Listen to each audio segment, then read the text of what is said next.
Hello. How's everyone doing? All right. Um, I'm, uh, I'm streaming on the internet again. Yay.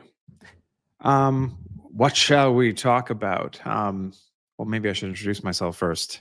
Um, I don't try to be overly professional about this, but I'm Mike Brock. Hi. I write for Substack, Notes from the Circus, where I give you my observations about the world through my philosophical lens. And I like to do these live streams sometimes to share with you my thoughts in real time. When I first started doing these, I put a lot of thought into them, and I took a lot of notes and figured out what I wanted to talk about ahead of time. Now I've sort of realized it's more therapeutic for me to just like show up for these things without any plan. I have no idea what I'm going to talk about, but there are a lot of things to talk about, right? I mean, the Epstein schism in the the MAGA camp and also the broader public conversation is certainly a fascinating thing that we can explore. I think through the ethics of it, the psychology of it, what it says about the nature of power and politics. Lots of fun directions we can go. Um, and the cool thing is this is my show and I get to talk to you about whatever I want to talk about. And if you want to listen, you can listen. And if you don't, there's other Substack lives going on but I have a lot of thoughts. And as I'm deciding in real time what to talk to you about, I'm reminded of like how overwhelming all this is, right? We don't I don't think we spend a lot of time like kind of engaged in the meta conversation uh about the sort of the nature of our public discourse today and how complicated the world is and the amount of variables that we're all having to kind of keep in our head to sort of make sense of the world, right? How does um if you're a parent, you think about politics and in terms of the lens of your children and what they're going to need in the world and your friends and your community and the variables we have to keep in our head today are just well beyond the capacity of any human being to truly make sense of on their own uh with all the, I mean, we've made the world complicated. We've basically turned our world into a very, very sophisticated Rube Goldberg machine, in some sense, to be humorous about it, as we should, right? We should laugh at the absurdity of our situation as serious as it is, because, right, we're humans and we have a right to feel joy. So I jest on that. The complexity of the modern world, which is, by the way, and in some ways the central affliction of like why we're here, why we're struggling, why we're all struggling to make sense of what's going on. Like, why can't my neighbor see that Donald Trump is like obviously one of Jeffrey Epstein's good friends and probably knew what was going on, and like it's like fucking obvious to anyone who's paying attention. Did you not like remember the Access Hollywood tapes with Billy Bush? Grab him by the pussy. I mean, is it not obvious to you? Well, it's not obvious to them, apparently. In this complex world, this world of information overload and distraction, um, where many of us, the thing that I might ask you to sort of take stock of, if you're asking yourself, why can't my MAGA family member or friend, see what is so obvious to me? Recognize that you're probably here listening to me talk to you because you're struggling to make sense of the world as well, right? Um, Now, I might suggest if you're listening to me, you're more in touch with reality than your MAGA friend. But what I'm trying to show you here by walking you through these thoughts in this way is the nature of our epistemic condition, the structure of confusion in our public life. Um, and it's something that I mean, it's the thing that like I am most worried about, right? As a technologist, as a sort of like, you know, like uh, shoot from the hip, like public philosopher, making it up as I go along, guy. Um, Take it or leave it. I- Like our capacity to survive as a civilization is really predicated on things, ultimately epistemic questions, right? About like what can, like, our knowledge of the world, the dangers of the world, and the all, many of those dangers that we ourselves are creating in terms of the technology that should serve us but can also enslave us and endanger us. Um, our ability to survive as a species will ultimately come down to whether or not we can organize all that information in such a way that we can collectively identify threats and opportunities in a clear way, and then build policies and institutions around, moving towards those opportunities and away from those threats. And that's very abstract and very sort of like heady way to put it, but I think that is like literally true. Um, and so we live in an information age. Our world is run by information. That, I mean, we can kind of debate if that was like always true of human civilization, right? Like, in some sense, there's a whole field of science and, information theory and complexity theory, where you can kind of try to generalize these things to the extreme. But, you know, we have built a world, a mechanized world that runs on information. Increasingly, and we have self-driving cars, right? We have Waymo self-driving taxis here in Los Angeles. Um, the Teslas can drive themselves, like, and other manufacturers are bringing on similar technologies. So information runs the world, and we're, that sort of opens the sort of the conversational window to talking about artificial intelligence and autonomous machines, and the sorts of scary things that we can dream about there. I'm gonna take a sip of my coffee. But once again, right, I mean, trying to think about these things and understand the nature of the problems, and understand, and or at least come to some understanding or theory of what we ought to do, in face of these opportunities and challenges, is an epistemic problem, and we are in an epistemic crisis. We don't agree on what the world looks like at all. Um, and not just like between the left and the right.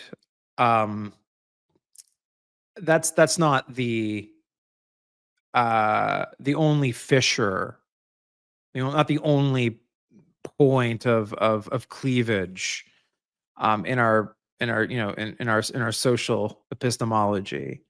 It exists even between you and me. Some people listening to me right now who greatly respect me, and like listening to me, um, see the world differently than I do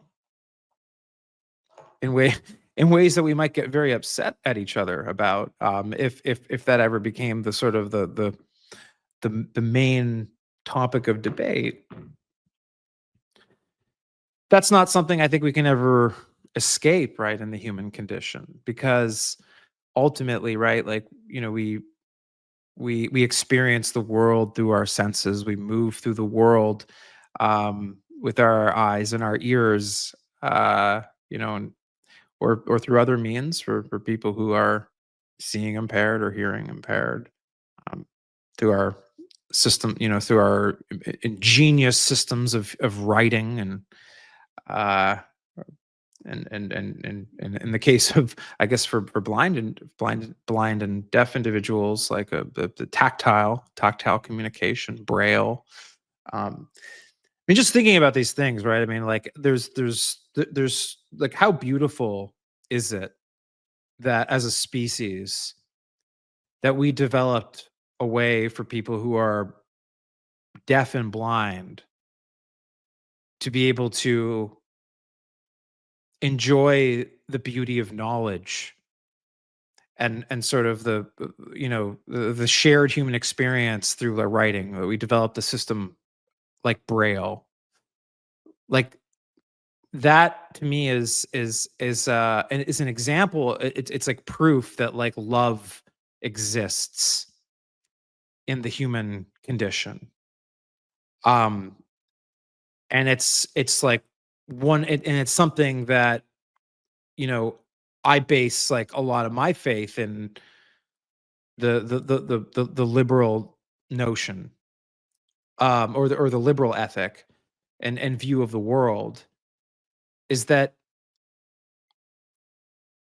humans don't like to see other human beings suffering needlessly. Like, even if sometimes we like to imagine it, we like to imagine seeing other people hurt. When we actually see those people get hurt and we see the tears in their eyes, it often softens people. We're seeing this happen now with the deportations, right? Support for Trump's deportations are plummeting in the polls. Um, and a lot of the people that were cheering on these deportations have gone silent, because when they start to see these videos on TikTok and on social media of children crying, and seeing people just, like, absolutely, you know terrorized, that touches something in the human condition, right? That, and that's why people are recoiling. There's something fundamental there in all of us. We don't like to see other people suffering, even if we like to imagine it. Even if we like to imagine it. And by the way, like, this was true even in Nazi Germany. I mean, and I suggest that people, if you haven't read, all of the work of Hannah Arendt, who I reference a lot, um, you come to recognize that, like, one of the things that the Nazis kind of had to do in order to carry out the Holocaust was to find ways of like uh, of distancing the German bureaucracy and all the people who worked in government from, like, the up close true horrors of what was happening at the camps. That's why the camps were set up in extra legal jurisdictions, even within the dictatorship of Nazi Germany, because if the average if that average person, that average clerk in some German part of the government were to see with their own eyes, the pupils of the eyes of those, like, Jewish, you know families that were being sent into the gas chambers. There's no way that it would have continued, right? Like, this is like, dehumanization occurs by basically making things out of sight and out of mind, because there is something in us that does not like to see suffering, and when we do, it moves us. And you felt this if you're listening to my voice. I know that, like, unless you're, if you're, sociopaths are obviously the exception to the rule here. But if you're not a sociopath, you know what I'm talking about. Like, have you ever lost your temper with somebody and just like really wanted that person to hurt because they hurt you?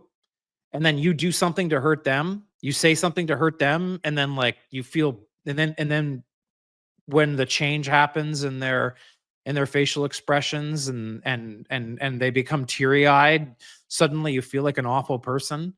Like that that there that is there's there that is something essential to the human condition. That, like, we're not meant to hurt each other. We confuse ourselves into hurting each other by, like, distracting ourselves with things that ultimately don't redound to sort of human flourishing and the good life. And that's what we're fighting against. We're fighting against that chaos that gets in the way of that sort of fundamental love. And so that's like why I sort of view, I have this, I've written about this when I was writing a lot more philosophical stuff months ago, and now I feel like I'm just writing about political stuff. Um, but when I say like love is an epistemic force, I'm sort of identifying that that feature, that sort of, indescribable thing, that desire in us, um, to reach out and have consciousness touch consciousness, and to actually care when we see suffering there, and then attach that back to sort of the ways that we construct meaning about the world, and the words we use, and the concepts we build, and technologies that we innovate. And why do we do those things? Do we build MRI? We built. Why do we build MRI machines, magnetic resonance imaging? Um, because of love. Because it's like we don't want our loved ones to die of cancer. We want to find those tumors and get them out, right? That's an example where we built a piece of technology, a piece of medical diagnostic technology to find disease in the body. Um, that's what technology is for. It's not clear to me what the internet is for yet. I'm not saying that the internet's bad, but I'm gonna say something kind of provocative here, and I say this as somebody who was like an internet, my entire career has been built around the internet. Um, but it's not clear what the internet's for, if you ask me. Um, in the same way that what an MRI machine is for. Um, the internet has connected us. It's connecting me to you now, and yet we're the most, in some ways,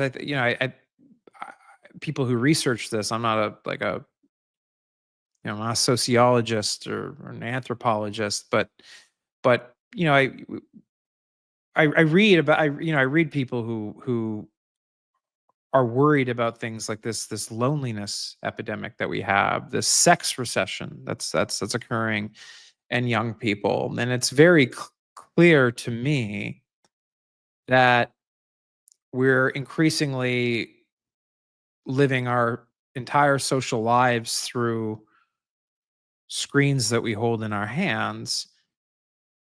And we all know this. We all complain about this. We try to keep our kids off these devices, for as much as we can, to get them to sort of see that there is a reality that they exist within. but the pull towards that screen is increasing, not just through because of addiction, but through necessity. It's increasingly how we live, right? It's how we do business, how we get stuff. Like, increasingly, if you get tickets to an event now, it's a QR code on your phone or so we've built the internet into sort of our culture in such a way that it's impossible to now see a world without it. But we sit now at this precipice worrying, is it going to consume us? Is are the people who control the flow of that information from, on our screens going to control us and dominate us and enslave us? These are the real serious existential questions of our time. Um, and they are the questions that are there, regardless of Trump and Vance and Musk and Xi Jinping and Vladimir Putin. Uh, these are the very serious questions that we should have been asking quite some time ago. Some people were, most of us weren't. I wasn't. I want to, like the last year of my life, I think has been um,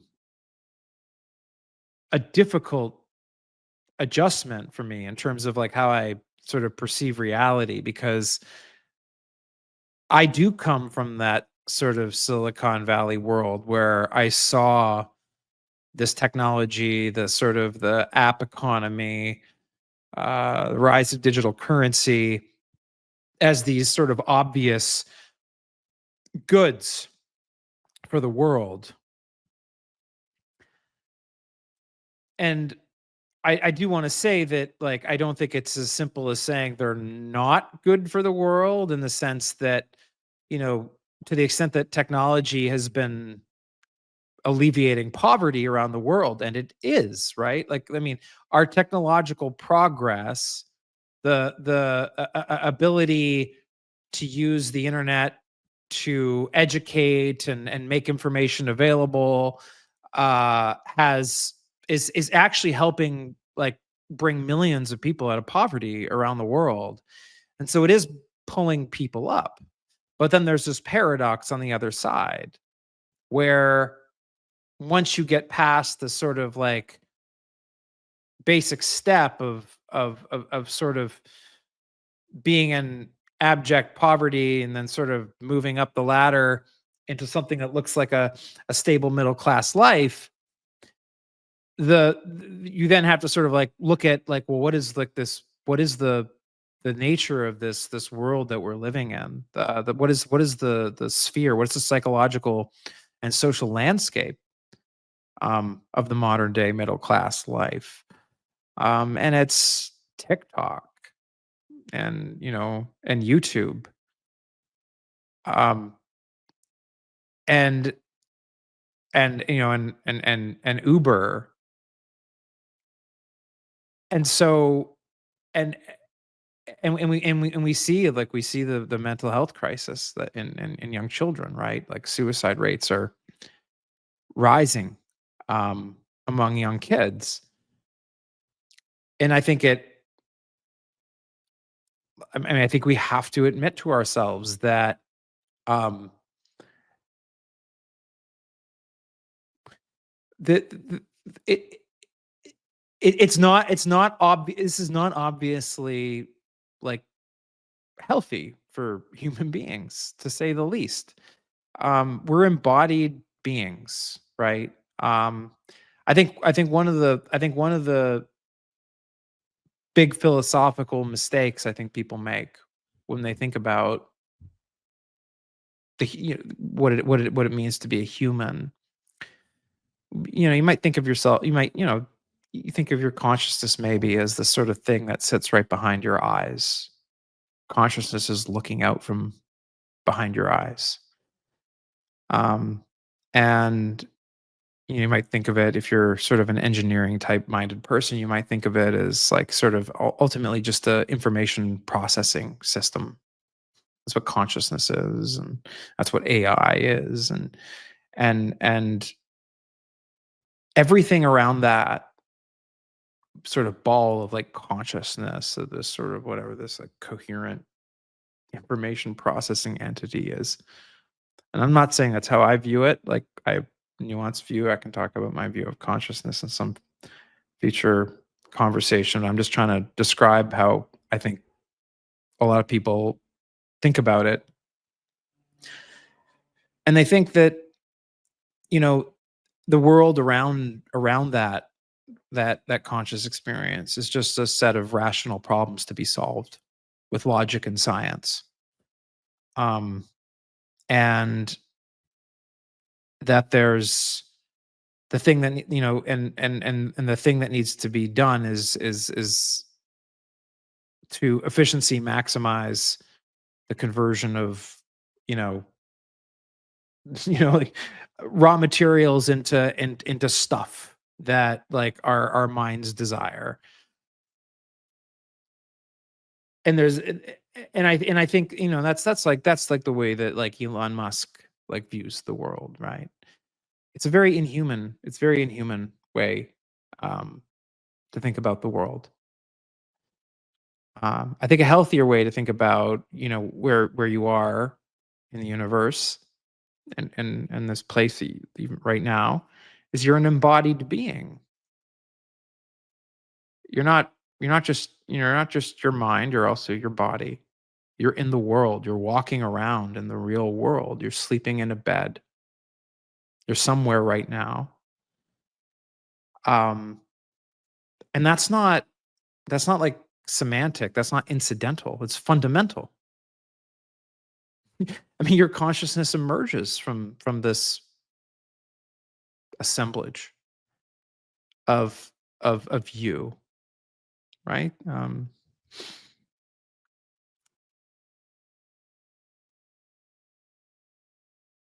Carl Sagan said that, our consciousness is how the universe has come to know itself. It's a very, very, those who've read me know that I really like sort of looking at those things in sort of a Spinozan frame.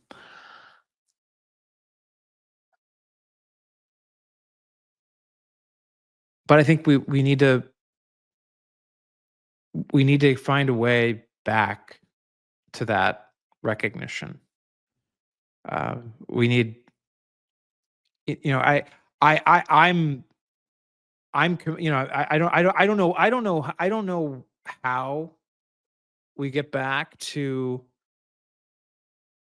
a more humane culture that's really focused on the human experience. We're not focused on the human experience. We're focused on the scrolling experience and the liking experience um and the buying experience and the transactional experience, which all serve, you know uh, a whole set of material concerns that I think we all agree at like the end of the day are like not the most important things to us.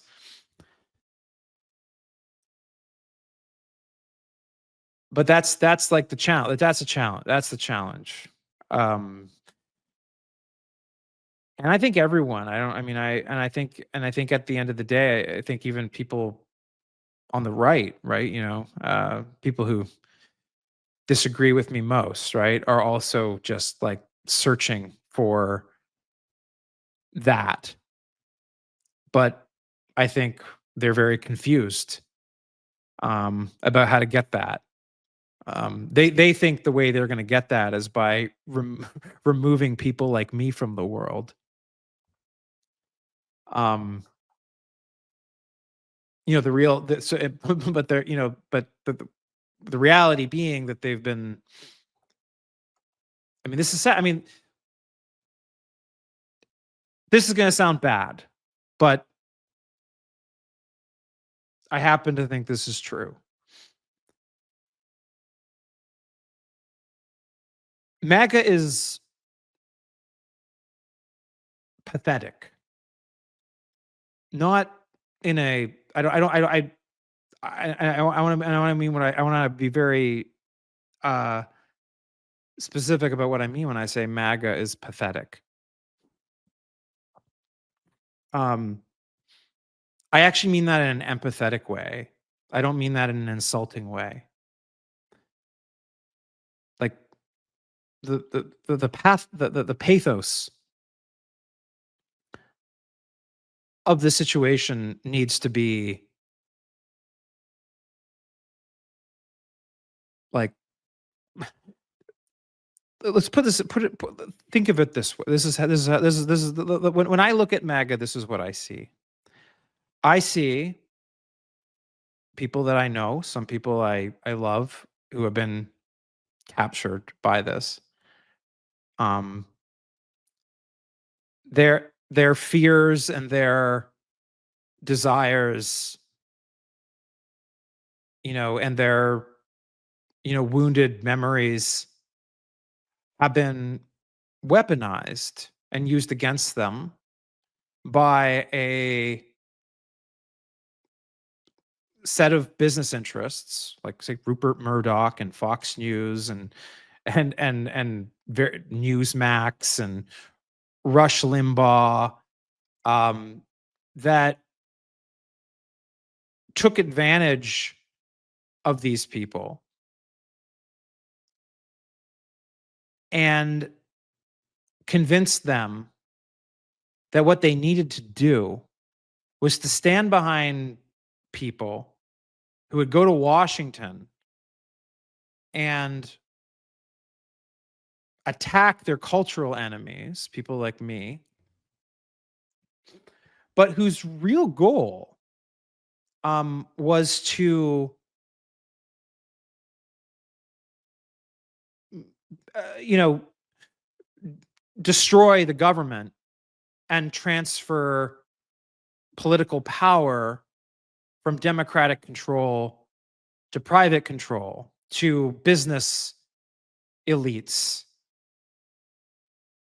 And that was and that's actually like what's going on, right? Like MAGA, when people hate, like I I don't like insult like MAGA supporters like others do. Like I'm obviously very harsh against anyone who's like sort of like like a MAGA politician or a MAGA influencer. I attack those people ruthlessly, and I don't really show them any empathy, but because like I recognize that those people know what they're doing.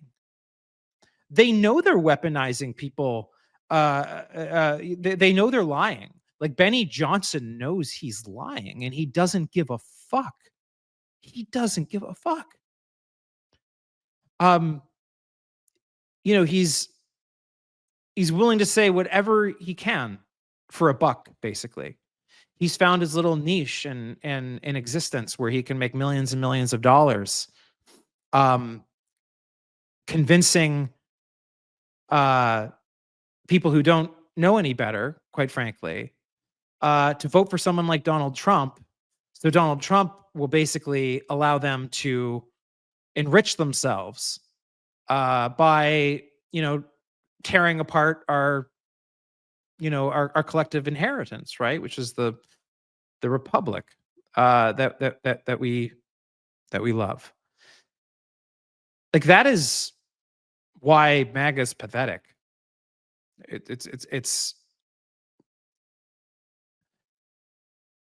eh, you know it's very hard, right, to sort of like hold all that in your head and then kind of like think to yourself, well, what should I do? What should we do about that? But as I said at the very beginning, right, like we live in a very complex world, and it's very very hard to make sense of it. So I think that what I think we need to do, right? I mean, because I don't want to just leave you guys with unsolvable problems, because everyone gets mad at me when I do that. Um, Look, I mean, people need someone to trust, and people don't know who to trust, and a lot Americans have a lot of good reasons to not trust right now. Um, and I think the only way that that trust is going to be rebuilt in this country, um, is, well, I mean, first of all, there's just needs to be a generational change, right, in political leadership. Um, the current, I mean, look, I I've been kind of like I do think you need political establishments, by the way, like that can kind of act as moderating influences on political parties. Um, but in this current environment, I would say that um, the establishment, such as it is, the liberal establishment, needs to be swept aside right now, and there needs to be um, younger younger blood that comes in to form a new, fresh political coalition. And that person, and honestly, one of the reasons why I think a younger person will be trusted more is that they have less, younger people by definition have less entanglements than older people, right? Like even someone like me, or like I'm like, I'm middle aged now, right? The older I get, right? I mean, I've had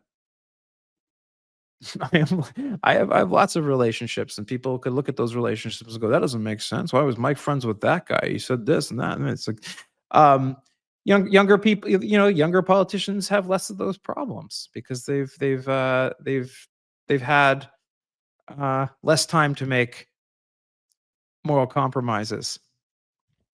So I do think that um, the time, one of the ways out of this crisis of trust is going to be um, a sort of a generational handoff to a younger generation, um, that is in more digitally native, understands uh, the nature of the epistemic condition better than older people do, because they grew up in this sort of digitally native way. They know what's making them unhappy. They know that they're lonely. They understand better why they're lonely. Actually, when you listen to young people, when you listen to teenagers and people in their 20s, like, talk about like what it is today, it's pretty fascinating. You should do this. These kids like actually have a pretty good understanding of like why their world is fucked up. Um, and and so I think younger leaders is like one of the biggest cheat codes, that we have right now, towards building one, an effective opposition, and two, like trying to find like policies that will actually start dealing with the crises that are in front of us. Um, so like, I mean, I think it's great to see someone like Mom Donnie and New York City, like being able to inspire people. Look, I'm not a socialist. I'm not a socialist. I think some of the things he's said are, I don't think they'll work. I don't think they'll a bit. But on the other hand, right? I think that he seems reasonable. He seems like he might learn. He'll figure. He seems open. He's actually been pretty open to meeting with establishment figures and try to meet people halfway, and that's good. That's good. He's coming up, and he's questioning all of these things. He's questioning people like me who think that, like, I think a market economy is the only reasonable way to operate a an economy at scale. But he also sees the failures of that market economy, and he wants to force some tough conversations that we should have. So I look at Mamdani that way. Um, and that will sort of like horrify like establishment liberals. Whereas I can say, look, like I don't think government run grocery stores is like a good use of like his time. I think if he's like really, and I've heard all this like conversations about like food deserts and stuff like that, but like I I I I think he is right to care about income inequality. I think he is right to care about poverty. I think he is right to care about the concentration of wealth. But I think that there are other ways that we could go about that, right? Like I think that I think we should have really high estate taxes at this point. I don't think we should be allowing billionaires to pass on billions of dollars of wealth to generate to these sort of multi-generational uh like dynasties that turn into political dynasties. I think we need to like just like I mean, if you'd asked me 10 years ago, I probably would have been against that. Now that I've seen the kind of consequences of this, like up close and personal, it's like, nah, fuck this. We need to like take people's money away after they die, at the very least. And then and I think we have to have a serious conversation, right, about taxes in this country. I think the wealthy need to pay more. I think we have to broaden the tax base in this country as well, and build up state capacity. Um, like like you should your ability to survive cancer should not be based on whether or not you are gainfully employed um in this country. Like we need to fucking make that problem go away. Like so I mean like and I think that a generational shift in our politics towards,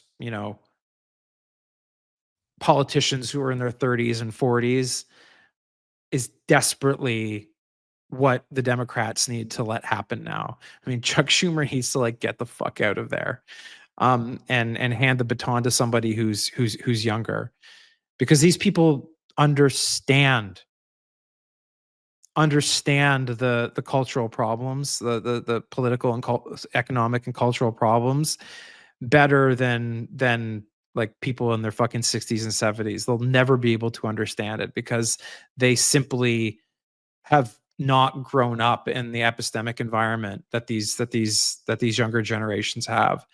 Um, and so that's kind of made me kind of glad that you're seeing someone like Mamdani, like regardless of his politics, whether he's like a centrist or a socialist, that younger energy I think is the key to saving our democracy.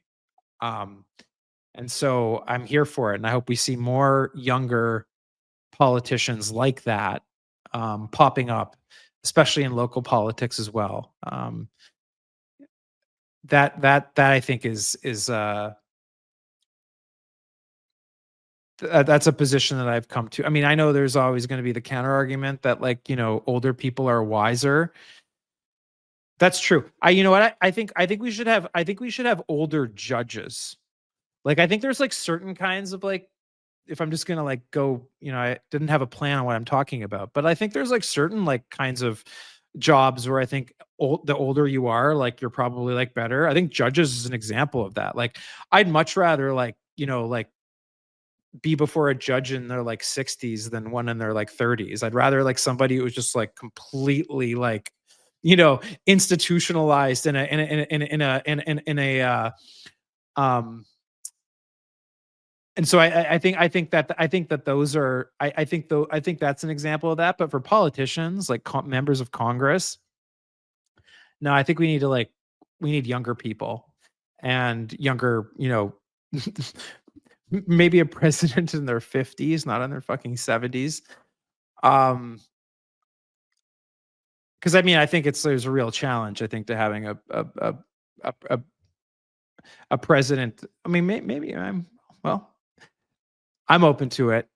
But I definitely think that we need to start thinking more generationally right now.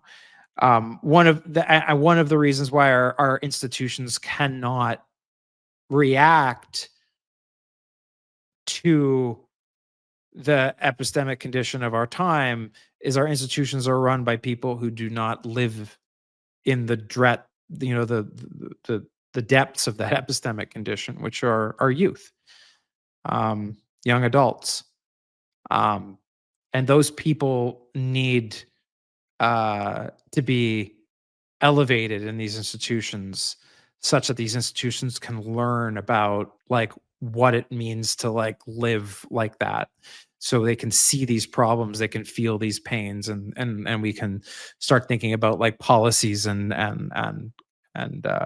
cultural responses to these challenges. So yeah, the gerontocracy needs to go. That much is for sure. Anyways, um how long have I been talking? I've been talking about almost an hour now.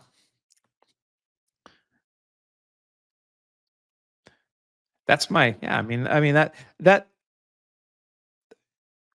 that's been a I mean, this has been, I guess, uh, a fun little adventure. Like I said at the beginning of this, I didn't know what I was gonna talk about, where it was gonna end up. We we went down, like, a lot of different, rabbit holes there. We kind of we move from domain to domain, and we sort of weave things together, in a multidisciplinary way today, which is uh, which is fun. It's fun. Uh, it's good. It's good to sort of take the opportunity to sort of move things back to first principles as opposed to sort of just like reacting to everything. And instead, let's respond to our world in a thoughtful way. And hopefully I helped you a little bit with that today. I certainly helped myself. This is, I'm with you're talking to you is an opportunity for me to sort through my thoughts and figure and make some connections in my head that maybe I wouldn't have otherwise made if I didn't have an excuse to sit here and just like talk into a microphone for an hour. So um, maybe we both get something out of this. So thank you everybody for joining me on this beautiful Sunday, and we'll do it again. Thank you.